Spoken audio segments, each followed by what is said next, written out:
Hello viewers, I hope आज you are doing great. Viewers, आज के इस लेक्चर में हम कवर करने वाले हैं पास्ट परफेक्ट टेंस यानी कि फेल माजी मुकम्मल। उर्दू में हम इसको फेल माजी मुकम्मल के नाम से भी जानते हैं और इसको पास्ट परफेक्ट इंग्लिश में हम कहते हैं। वीवर्स, पास्ट परफेक्ट टेंस यानी कि फेल माजी मुकम्मल ये कौन सा टेंस होता है?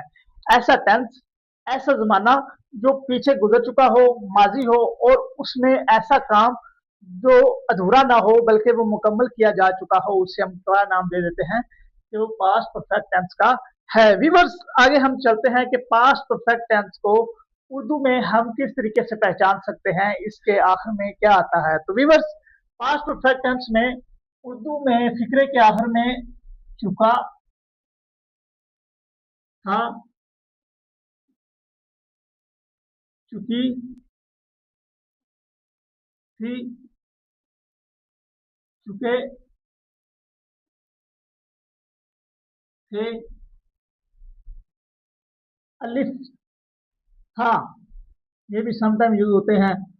छोटी ए थी, बड़ी ए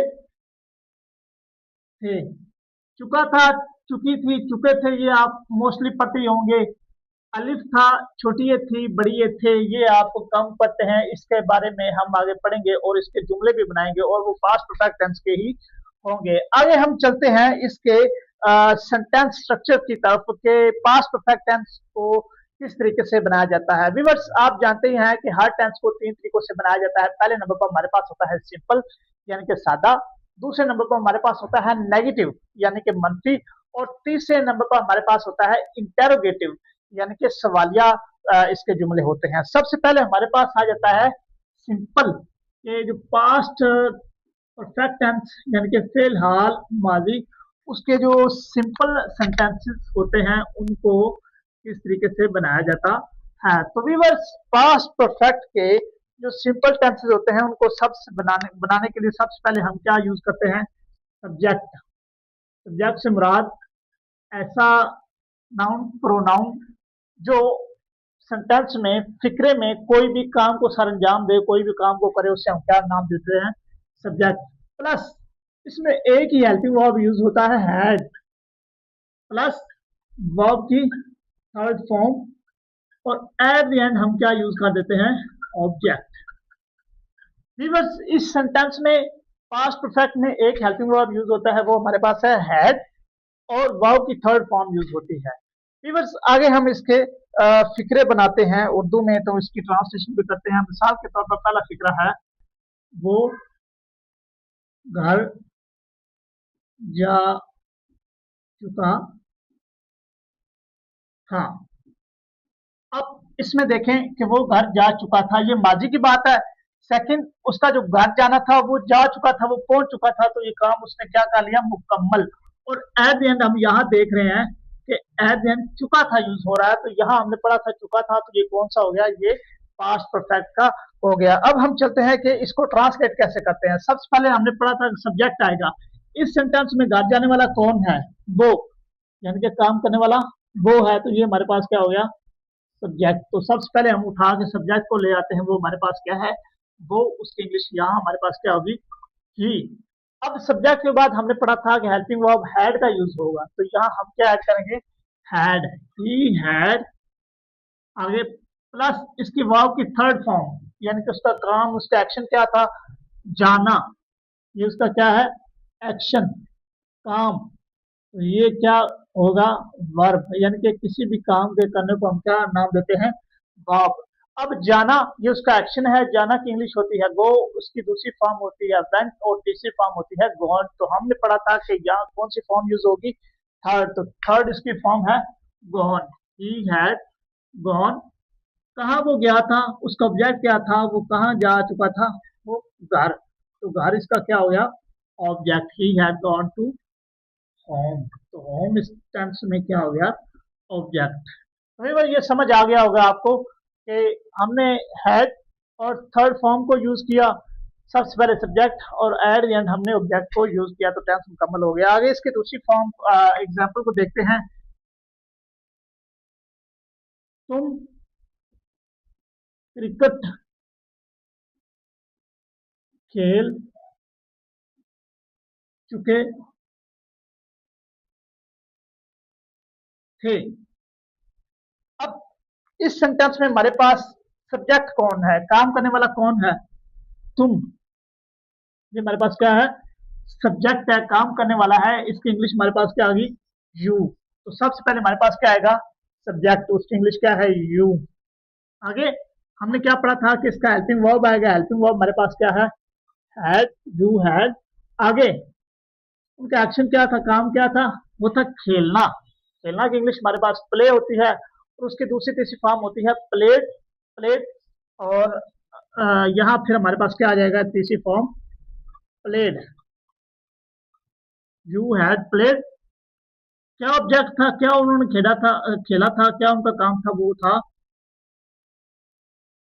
क्या ऑब्जेक्ट था, क्या उनका काम था? वो था उनका क्रिकेट खेलना। तो क्रिकेट यहाँ हमारे पास क्या होगी? ऑब्जेक्ट। क्रिकेट क्या है? ऑब्जेक्ट। क्योंकि वो खेल रहे थे, क्या खेल रहे थे? वो क्रिकेट खेल रहे थे। तो इस सेंटेंस में क्रिकेट हमारे पास क्या हो गया? ऑब्जेक्ट। तो व्यूअर्स ये थे इसके सिंपल टेंसेस। आगे हम चलते हैं इसके जो हमारे पास होते हैं नेगेटिव, यानी कि जो हमारे पास पास्ट परफेक्ट टेंस है उसके जो नेगेटिव सेंटेंसेस होते हैं उनको हम किस तरीके से ट्रांसलेट करते हैं। व्यूअर्स एक चीज आपको याद रखना होगी, नेगेटिव में एक एक ही फर्क आएगा। वो ये है कि हमने यहाँ सब्जेक्ट प्लस हैड, वर्ब की थर्ड फॉर्म और ऑब्जेक्ट ऐड किया था। यहाँ हम हैड के बाद फौरी नॉट को ऐड करेंगे, वर्ब की थर्ड फॉर्म और ऑब्जेक्ट को आगे हम ले जाएंगे। मैं लिख देता हूँ दोबारा मिसाल के तौर पर। सबसे पहले नेगेटिव हमारे पास सब्जेक्ट प्लस हैड प्लस हम क्या यूज करेंगे नेगेटिव में? नॉट, क्योंकि ये नेगेटिव है। प्लस वर्ब की थर्ड फॉर्म और एट द एंड हम क्या यूज करेंगे? ऑब्जेक्ट। अब व्यूअर्स हम इसके सेंटेंसेस बनाते हैं, इन्हीं को नेगेटिव बना लेते हैं। मिसाल के तौर पर वो घर जा चुका था, तो यहाँ हम इसका नेगेटिव बनाते हैं वो घर नहीं जा चुका था। नहीं जा चुका था। अब इस सेंटेंस में, इस जुमले में हमारे पास सब्जेक्ट क्या है? हमने ऑलरेडी पढ़ा है, वो। और इसकी इंग्लिश हमारे पास क्या है? ही। उसके बाद हमने क्या पढ़ा था? एक नेगेटिव में हमारे पास क्या आएगा? हेल्पिंग वर्ब हैड प्लस क्या आएगा? नॉट। जाना की इंग्लिश हमारे पास क्या है? गो, वेंट, गॉन। इसकी तीसरी फॉर्म है, तो यहाँ हमने कौन सी फॉर्म यूज करनी थी? Third. He had not gone to. Object उसका क्या है? होम। वो कहाँ नहीं जा चुका था? घर। घर की इंग्लिश क्या है? होम। ये हमारे पास क्या हो गया? ऑब्जेक्ट।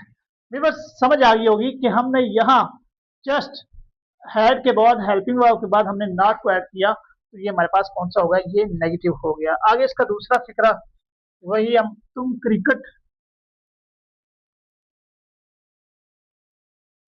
नहीं खेल चुके थे। नहीं खेल चुके थे। तो यहाँ हम सबसे पहले किसको ऐड करेंगे? यू। यू, क्योंकि हमने उधर में पढ़ा है यू हमारे पास क्या है? Subject you. आगे उसके बाद हमारे पास क्या आएगा? Helping verb had. फिर उसके बाद हमने पढ़ा था कि फार्मूले वाला नॉट प्लस प्ले, खेलना इंग्लिश उसकी प्ले, और दूसरी तीसरी फॉर्म होती है प्लेड। प्लेड यहाँ यू हैड नॉट प्लेड क्या? Cricket. You had not played the cricket. Cricket यहाँ हमारे पास क्या होगी? इसका ऑब्जेक्ट हो गया। व्यूअर्स ये थे हमारे पास इसके नेगेटिव। आगे हम देखते हैं कि इस टेंस के जो इंटेरोगेटिव, यानी कि जो हमारे पास सवालिया होते हैं पास्ट परफेक्ट के, उनको हम किस तरीके से बनाते हैं। तो व्यूअर्स इंटेरोगेटिव बहुत ही आसान है इसके बनाने, उसका फार्मूला बड़ा ही आसान है। इंटेरोगेटिव में हम एक काम करते हैं, वो क्या होता है कि सबसे पहले जो हेल्पिंग वर्ब होता है, हेल्पिंग वर्ब आप जानते हैं कौन सा है? हैड। यहाँ भी कौन सा है? हैड। तो सबसे पहले जो हेल्पिंग वर्ब होता है वो सबसे पहले आ जाता है इंटेरोगेटिव में, हैड प्लस सब्जेक्ट आएगा। सबसे पहले हमारे पास हेल्पिंग वर्ब हैड, उसके बाद हम फौरी क्या यूज करेंगे? सब्जेक्ट प्लस वर्ब की third form plus at the end हम क्या यूज करेंगे, ऑब्जेक्ट। यानी कि सवालिया में हम क्या करते हैं कि जो हेड होता है उसको सबसे पहले उठा के ले आते हैं, उसके बाद सब्जेक्ट, उसके बाद वर्ब की थर्ड फॉर्म और एट द एंड हम क्या करते हैं, हम ऑब्जेक्ट को ऐड कर देते हैं। तो व्यूअर्स आगे हम इन कोई मंथली बनाते हैं। तो सवाल जो है ये है, मिसाल के तौर पर वो घर जा चुका था, तो यहाँ हम सवालिया बनाते हैं कि क्या वो घर जा चुका था, क्या वो घर जा चुका था। एट द एंड हमें सवालिया निशान लाजमी लगाना है।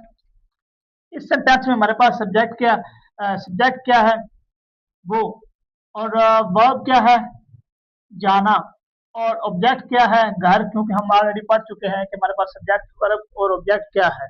अब हम चलते हैं इसके फार्मूले की तरफ। हमने पहला पढ़ा था कि सबसे पहले इसका हेल्पिंग वर्ब आएगा और वो क्या है, हैड। तो सबसे पहले हमने क्या लगा दिया, हैड, प्लस हमने क्या पढ़ा था कि हम क्या ऐड करेंगे, सब्जेक्ट। तो इस सेंटेंस में हमारे पास सब्जेक्ट क्या है, वो, यानी कि काम करने वाला वो है हैड ही। उसके बाद हमने पढ़ा था कि इसकी वर्ब की थर्ड फॉर्म आ गई, उसने क्या किया, वो गया, जाना। जाना की इंग्लिश हमारे पास थी गो, और दूसरी तीसरी फॉर्म वेंट, गॉन। तो हमने थर्ड फॉर्म यूज करनी है, हैड ही गॉन कहाँ, टू होम, कि क्या वो घर जा चुका था। एट द एंड हमने क्या यूज कर दिया, हमने होम को यूज कर लिया। व्यूअर्स सवालिया निशान इसमें लाजमी यूज करना है, अगर आप नहीं यूज करते तो ग्रामर की रूह से वो रॉन्ग कंसीडर होता है। आगे हम चलते हैं इसके दूसरे सेंटेंस की तरफ। क्या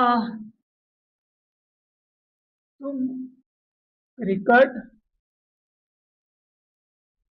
खेल चुके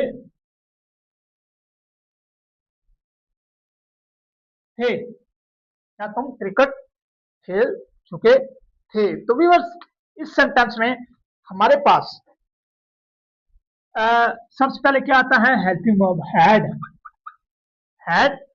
उसके बाद हमने क्या पढ़ा था, हमारे पास क्या आएगा, सब्जेक्ट। सब्जेक्ट हमारे पास क्या है, यू, क्योंकि हमने पहले यहाँ देखा हुआ है कि यू हमारे पास क्या है, सब्जेक्ट हैड यू। प्ले खेलना, प्लेड, प्लेड इसकी दूसरी किसी फॉर्म, हैड यू प्लेड। आगे वो क्या खेल चुके थे, उनका एक्शन क्या था, क्रिकेट। तो ये हमारे पास क्या हो गया, ऑब्जेक्ट। तो क्रिकेट इसका क्या हो गया, object. Had you played cricket, के क्या तुम क्रिकेट खेल चुके थे। तो एट द एंड हमने क्या यूज कर दिया, हमने सवालिया निशान यूज कर दिया। तो व्यूअर्स ये थे इसके नेगेटिव, इंटरोगेटिव और सिंपल सेंटेंसेस। आगे मैंने बात की थी कि इसके कुछ सेंटेंसेस होते हैं जिनके आखिर में लिव था, छोटी थी, बड़ी थे, ये आता है। अब मैं वो फिक्रे आपको बताता हूँ। मिसाल के तौर पर ये है, वो घर जा चुका था, तो यहाँ ये भी हो सकता था, वो घर गया था। अब इस सेंटेंस में वो घर गया था, उसका जो एक्शन है, काम है, वो क्या था, कंप्लीट हो चुका था। और फिक्रे के आखिर में क्या आ रहा है, अलिफ और था, वो घर गया था, वो जा चुका था, उसका एक्शन मुकम्मल हो चुका था। तो ये हमारे पास कौन सा हो गया, हमारे पास पास्ट परफेक्ट का। ऐसे ही मैंने बताया था कि छोटी ये थी आता है, यहाँ हम ले आते हैं, वो घर गई थी। ये हमारे पास क्या आ गया, छोटी ये, और ये साथ क्या आ गया हमारे पास, थी। तो ये भी कौन सा हो गया, ये हमारे पास पास्ट परफेक्ट का हो गया, क्योंकि उसने काम मुकम्मल कर लिया था। तो ऐसे ही है, बड़ी ये थे, वो घर गए थे। ये हमारे पास क्या बड़ी है, और एट यहाँ क्या यूज हो रहा है, थे। तो ये कौन से हो गई, हमारे पास पास्ट परफेक्ट के टेंसेस हो गए। तो इनको बनाने का फार्मूला तरीका यही सेम ही है, इसमें कोई डिफरेंस नहीं है, बस थोड़ा सा पहचान में डिफरेंस है, वो आपको बता दिया है। तो भी बस ये था पास्ट परफेक्ट, यानी कि फेल, माजी मुकम्मल। अगर किसी स्टूडेंट को किसी चीज की समझ ना आई हो, या किसी पॉइंट की समझ ना लगी हो, या किसी चीज पे वो मजीद एक्सप्लेनेशन लेना चाहता हो, तो वो कमेंट सेक्शन में कमेंट करके उस पर मजीद एक्सप्लेनेशन ले सकता है। शुक्रिया।